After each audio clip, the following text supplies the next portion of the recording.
But it's when people reproduce your results and find them useful that it's important. So there's lots of garbage. I don't read most stuff that's in journals because most of it's garbage, literally. I mean, or at least it isn't particularly relevant or important. But it's obvious when there's something that's useful, and then people pick up on that and find out when things are wrong. So even the cases of scientific fraud that I know of in physics, the fact that they get found out is an example of the self-policing, the importance of peer review. But scientists do, and they're easily fooled by people who lie. James Randi, who's a friend of ours, well, you know as well, is a wonderful magician who tries to seek out fraud.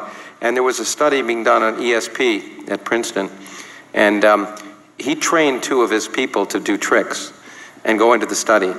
And then he said, if anyone asks you, are you lying or tricking us, say yes.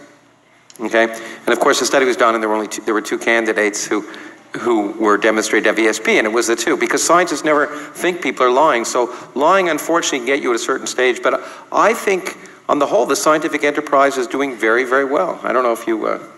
Well, the scientific ideal is that fiddling your figures, cheating, is the worst thing you can possibly do. Yeah. I mean, it's true that there are individual bad apples who do it, and as Lawrence says, they're usually found out.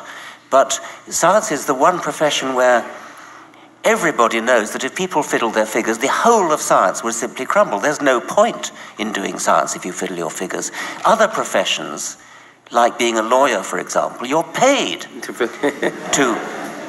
to deceive. You're paid to mislead a jury. I mean, even if you believe somebody is actually guilty, you're paid to argue for their innocence. That's inconceivable to a scientist. But even better, the point is, what's great is that what determines what's right is not people. So when you lie and fiddle your figures, what happens is someone tries to reproduce the experiment. It's nature.